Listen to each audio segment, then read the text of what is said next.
আসুন আমরা শুকরিয়া জ্ঞাপন করি মহান আল্লাহ তাআলার দরবারে, যে মহান আল্লাহ তাআলা তার ঘরে আমাদেরকে মেহমান হিসেবে কবুল করেছেন। সকলেই একবার হৃদয়কে প্রসারিত করে, হৃদয়ের সমস্ত শক্তি দিয়ে আমার মাওলার দরবারে সকলেই একবার বলি আলহামদুলিল্লাহ।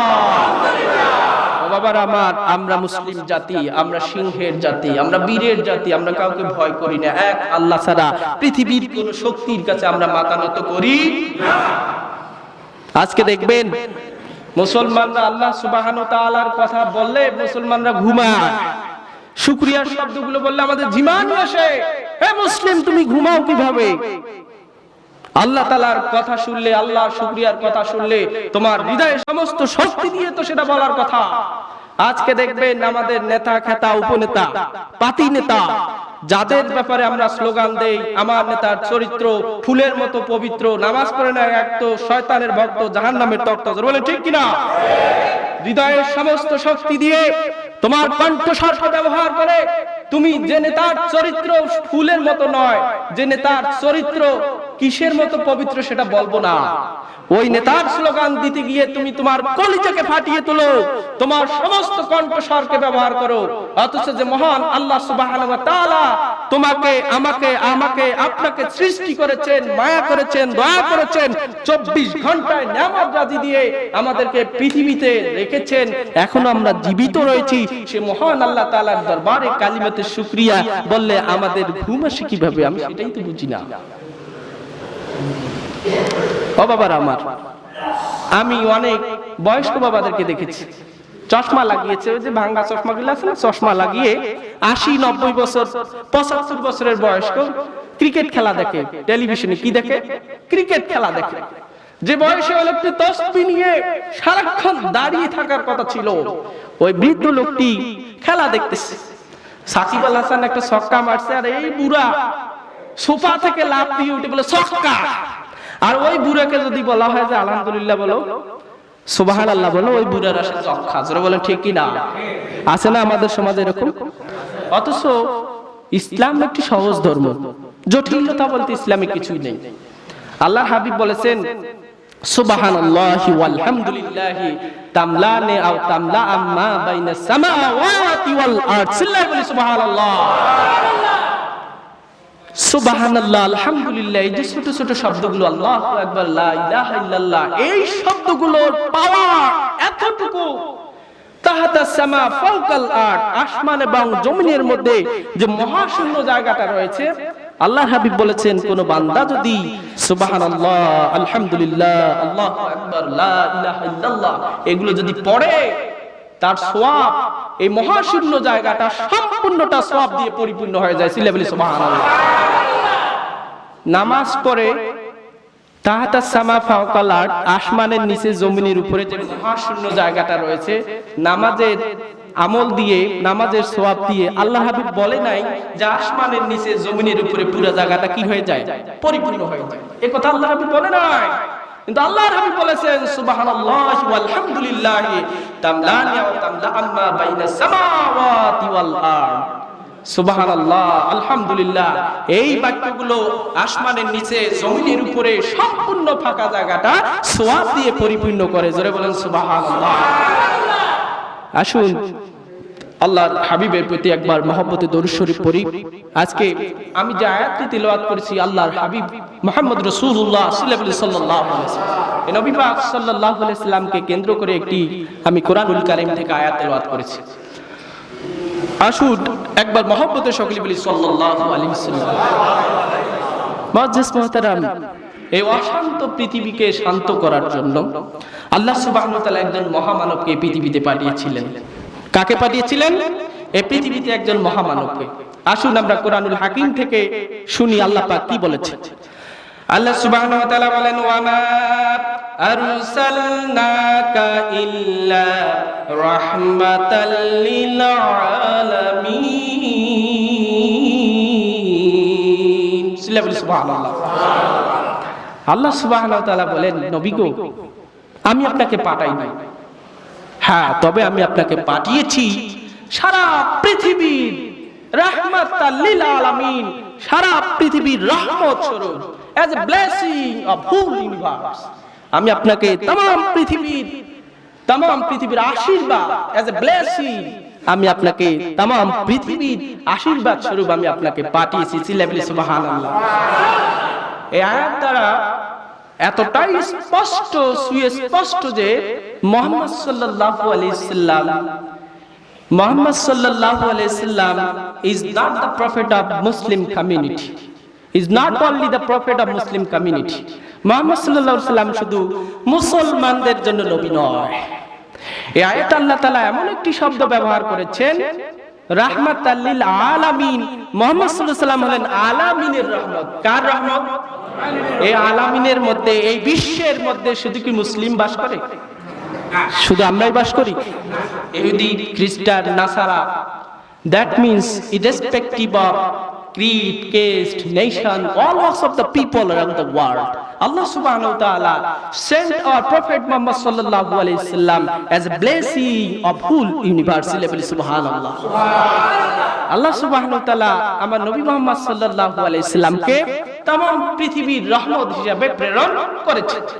আসুন রাহমাতুল লিল আলামিন, আলামিন শব্দের ব্যাখ্যাটা কি? এখানে আমরা যারা এসেছি, আমরা যারা নামাজ পড়ি, একটা সূরা সূরাতুল ফাতিহা, এই সূরাটা না পড়লে নামাজ হবে? এই সূরাটা পারে না এরকম মুসলমান মনে হয় সংখ্যায় নেই বললেই চলে, ঠিক কি না? এই সূরার প্রথম যে আয়াত, আল্লাহ সুবহানাহু ওয়া তাআলা কি বলেছেন? আলহামদুলিল্লাহি রাব্বিল আলামিন। এই সূরার প্রথম আয়াতে আল্লাহ কি বলেছেন? সমস্ত প্রশংসা সেই আল্লাহ যিনি রব্বুল আলামিন, যিনি तमाम বিশ্বের রব, যিনি तमाम পৃথিবীর যিনি রব, যিনি মালিক, যিনি মুনিব, যিনি সৃষ্টিকর্তা। তো এইখানে আল্লাহ তাআলা তার নামের সাথে আলামিন শব্দ ব্যবহার করেছেন। কি ব্যবহার করেছেন? আর আমার নবীর ক্ষেত্রে বলেছেন ওয়া আরসালনাকা ইল্লা রাহমাতাল লিল আলামিন। হুবহু সেম আরবিক শব্দটি আল্লাহ পাক তার নামের সাথে যেমন ব্যবহার করেছেন, তেমনি আমার মাহবুব, আমার কলিজার টুকরা, আমার ভালোবাসার সমস্ত ভালোবাসার উৎস আমার নবীর ক্ষেত্রে আমার আল্লাহ তাআলা রাহমাতাল লিল আলামিন শব্দটি ব্যবহার করেছেন। সুবহানাল্লাহ। এই আয়াত থেকে বোঝা গেল আমার আল্লাহ সুবহানাহু ওয়া তাআলার রুবুবিয়তের সংখ্যা যতটুকু, পৃথিবী, গ্রহ, নক্ষত্র, উপগ্রহ, গ্রহপুঞ্জ, সাত আসমান, সাত জমিন থেকে শুরু করে জানা চেনা অচেনা যত ধরনের পৃথিবী রয়েছে, উপগ্রহ রয়েছে, সমস্ত জায়গায় যেখানে যেখানে আমার আল্লাহ তাআলার কর্তৃত্ব রয়েছে, ঠিক সেই সেই জায়গায় আমার মাহবুব মুহাম্মদুর রাসূলুল্লাহ সাল্লাল্লাহু আলাইহি সাল্লামের কর্তৃত্ব রয়েছে। সুবহানাল্লাহ। এটা বুঝতে হলে we have to come in science, আমাদেরকে সায়েন্সের মধ্যে আসতে হবে। বিজ্ঞান বলছে যে পৃথিবী একটা উপগ্রহ, এই পৃথিবী নামক উপগ্রহের সোজা বরাবর একটা তারকা রয়েছে। বৈজ্ঞানিকরা এটার নাম দিয়েছেন রেড হাইপার জায়ান্ট। সময় হয়তো রেড হাইপার জায়ান্ট, তারকাটার নাম কি? Red hyper giant. এই তারকাটা কোথায় অবস্থিত? এই পৃথিবী নামক ছোট্ট একটি গ্রহের ঠিক বরাবর সোজা একটি তারকা রয়েছে, তারকাটার নাম হচ্ছে রেড হাইপার জায়ান্ট। আমি আপনাদেরকে আলামিনের পরিসীমা কতটুকু, সীমানা কতটুকু এটা বুঝাতে একটু চেষ্টা করতেছি। তা বিজ্ঞান বলছে এই তারকাটার দৈর্ঘ্য প্রস্থ কতটুকু? বিজ্ঞান বলছে যে রকেটটা ঘন্টায় 1000 কিলোমিটার বেগে যায়, এরকম একটি রকেট এই তারার এক প্রান্ত থেকে আরেক প্রান্ত গিয়ে ফিরে আসতে তার সময় লাগবে 1100 বছর। সুবহানাল্লাহ। একটা তারকার পরিসীমা যদি এতটুকু হয়, এমন কিছু তারকা রয়েছে যেটার আলো এখন পর্যন্ত পৃথিবীতে আসে নাই, এমন কিছু গ্রহ রয়েছে যেগুলো বিজ্ঞান এখন পর্যন্ত আবিষ্কার করতে পারে নাই, এমন কিছু তত্ত্ব উপাত্ত রয়েছে যেটা तमाम পৃথিবীর বৈজ্ঞানিকরা একসাথে হলেও আবিষ্কার করতে সম্ভব হবে না।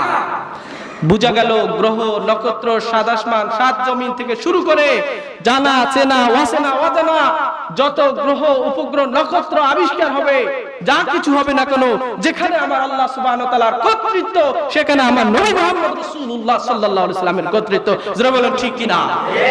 যদি তাই না হতো আল্লাহ সুবহানাহু ওয়া তাআলা রব্বুল আলামিন, রাহমাতাল লিল আলামিন, সেম দুইটি শব্দ কোরআনুল কারীমের মতো একটি মহাগ্রন্থে এই শব্দটি ব্যবহার করতেন না। আজকে আমার এই নবী মুহাম্মদ রাসূলুল্লাহ সাল্লাল্লাহু আলাইহি ওয়াসাল্লাম কত বড় নবী, আমার নবী কি রকম নবী। এই নবীকে যদি ভালোবাসা না হয়, আমি একটা হাদিস শরীফ তেলাওয়াত করেছিলাম, লা ইউমিনু আহাদুকুম হাত্তা কুনা হাব্বা ইলাইহি মি ওয়ালিদিহি ওয়া ওয়ালাদিহি ওয়ান নাস আজমাইন। আমার হাবিব বলেছেন, পৃথিবীর মানুষেরা শুনে রাখো, তুমি তোমার সমস্ত সম্পদ, তোমার স্ত্রী, তোমার পুত্র, সারা পৃথিবীর সমস্ত নাজ নেয়ামত, সব কিছু, ইভেন তোমার জীবনের চেয়ে যতক্ষণ পর্যন্ত আমি নবী মুহাম্মদকে ভালোবাসবা না, ততক্ষণ পর্যন্ত লা ইউমিনু আহাদুকুম, তোমরা কেউ পরিপূর্ণ ঈমানদার হতে পারবে না।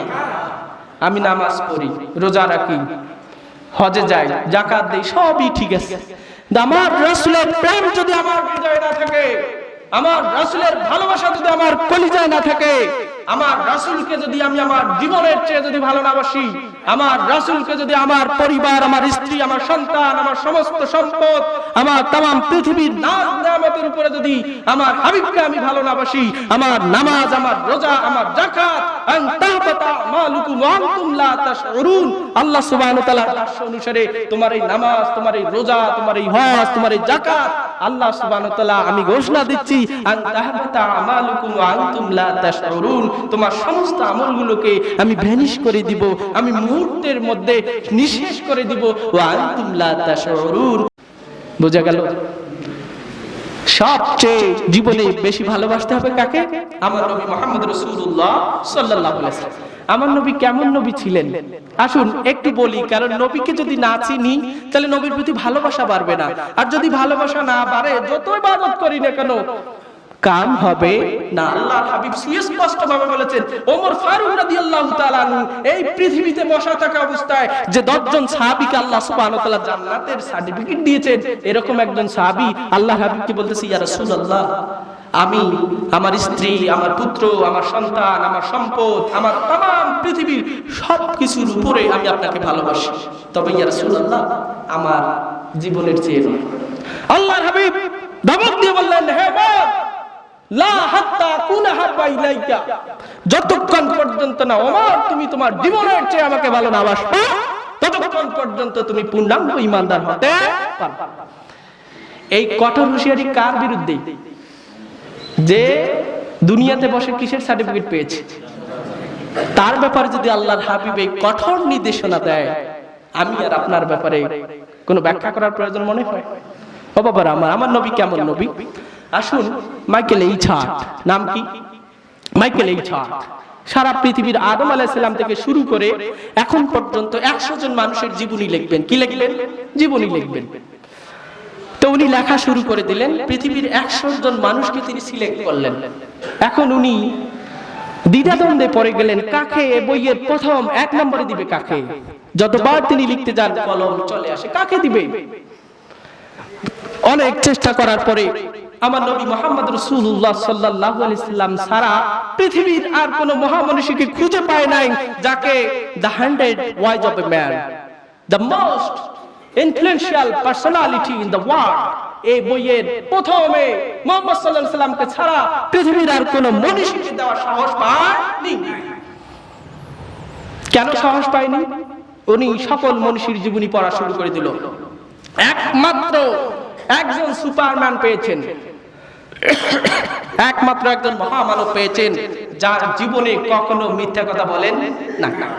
পৃথিবীর সমস্ত রাজনীতিবিদ আমার মাহবুব আমার মুহাম্মদ সাল্লাল্লাহু আলাইহি ওয়াসাল্লাম ছাড়া পৃথিবীর সমস্ত রাজনীতিবিদ মিথ্যা কথা বলে। মিথ্যার মাধ্যমে রাজনীতির উৎপত্তি হয়, বলে ঠিক কিনা? মিথ্যার সার দিয়ে মানুষের মন গলিয়ে রাজনীতির মসনদ দখল করার জন্য সারা পৃথিবীর সমস্ত রাজনৈতিক মোড়লরা বিধিব্যস্ত, বলে ঠিক কিনা? একজন মানুষকে তিনি খুঁজে পেয়েছিলেন যার সম্পূর্ণ 63 বছর জিন্দেগিতে একটা মিথ্যা কথা বলেননি।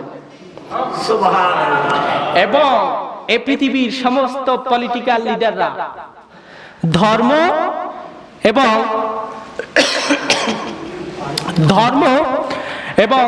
ধর্ম নিরপেক্ষতাবাদকে গুলিয়ে ফেলেছেন সারা পৃথিবীর সমস্ত রাজনীতিবিদরা। কিন্তু একজন মহামানব মাইকেল এইজহার্ট বলতে বাধ্য হয়েছেন যে only one man, he is prophet Muhammad sallallahu alaihi wasallam, is supremely successful both the religious and secular level.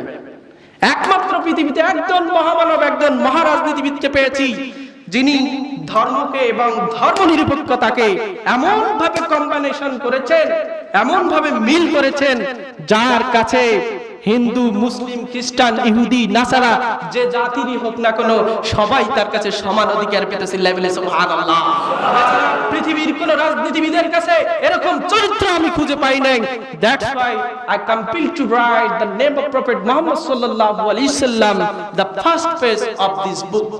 তিনি কমেন্ট লিখেছেন যে এই কারণে আমি বাধ্য হয়েছি মুহাম্মদ সাল্লাল্লাহু আলাইহি ওয়াসাল্লামকে পৃথিবীর সেরা মহামানব হিসেবে বইয়ের প্রথম কাতারে নাম লিখতে। জোরে বলি সুবহানাল্লাহ।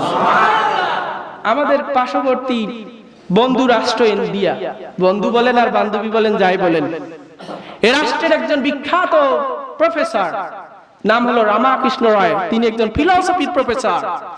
উনি একটা বইয়ের মধ্যে লিখেছেন মুহাম্মদ সাল্লাল্লাহু আলাইহি ওয়াসাল্লাম is the perfect model for human being. বলি সুবহানাল্লাহ। উনি বলেন না যে মুহাম্মদ সাল্লাল্লাহু আলাইহি ওয়াসাল্লাম is the perfect model for Muslim community.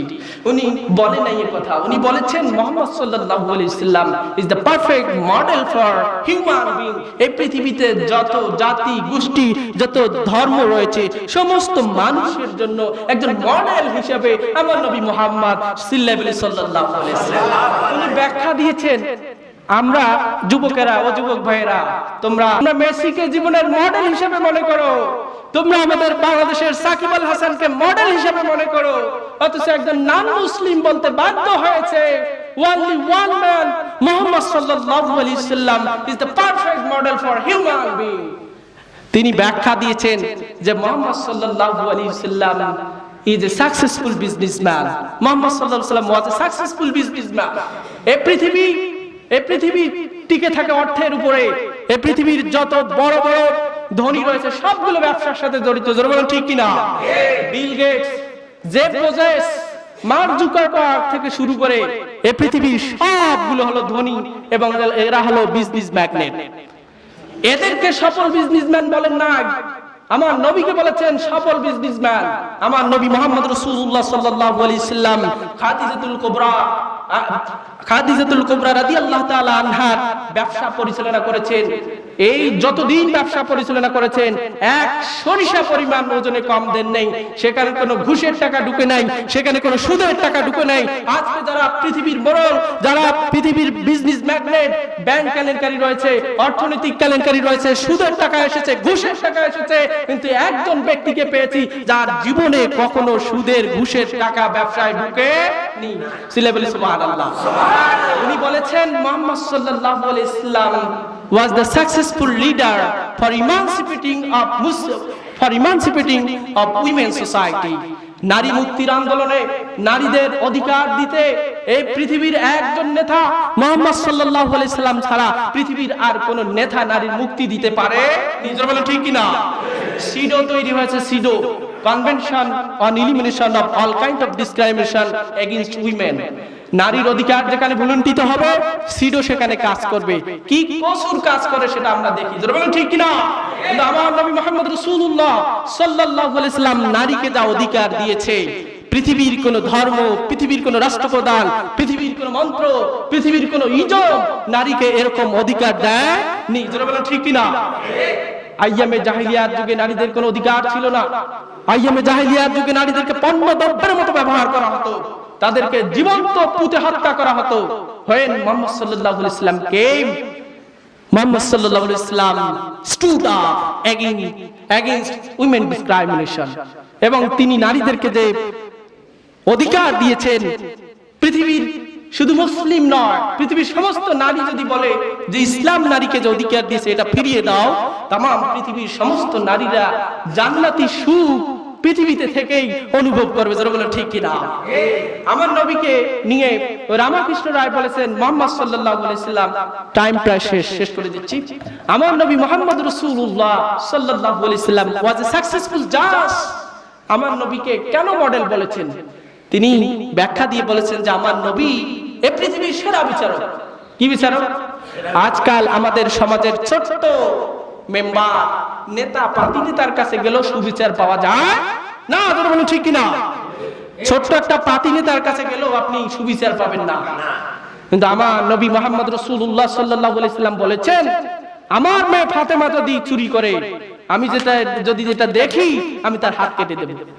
পৃথিবীর কোন নেতা, পৃথিবীর কোন রাজনীতিবিদ তাদের সন্তানের ব্যাপারে এরকম হুকুমত জারি করেছে বলেন?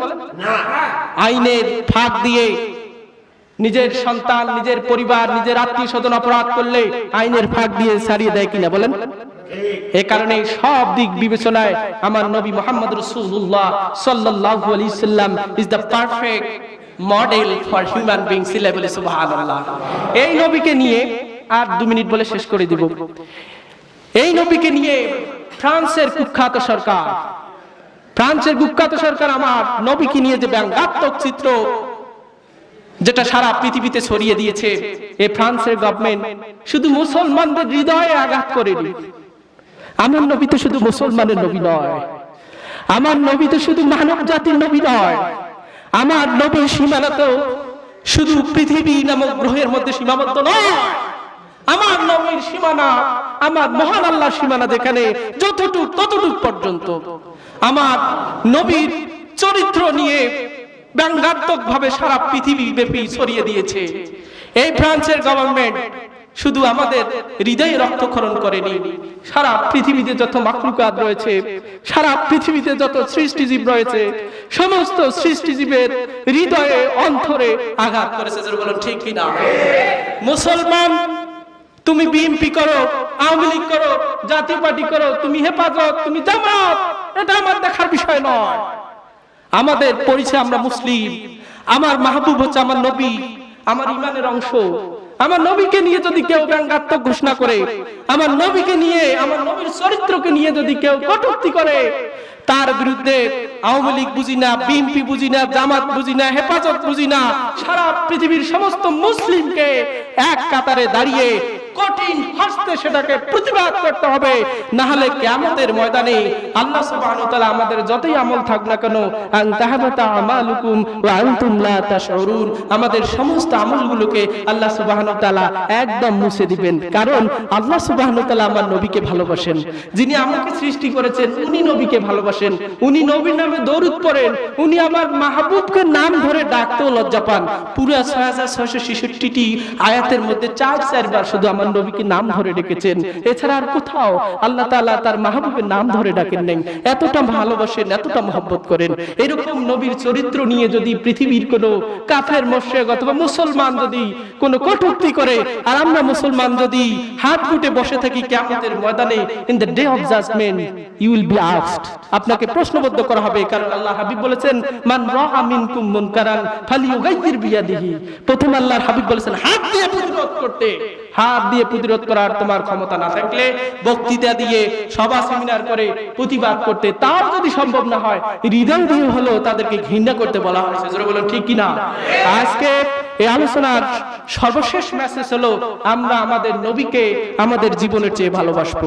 যদি ভালো না বাসি, যত ইবাদত করি না কেন, আল্লাহ পাক আমাদের ইবাদত কবুল করবে না। আল্লাহর হাবিবকে হৃদয়ের সবটুকু ভালোবাসার জন্য আমরা আল্লাহর হাবিবকে দিতে পারি, এই উদাত্ত আহ্বান জানিয়ে আক্তাতিমু মাকালাতিল মুক্তাসার বিহাযাল কাউল। আসসালামু আলাইকুম ওয়া রাহমাতুল্লাহি ওয়া বারাকাতুহু।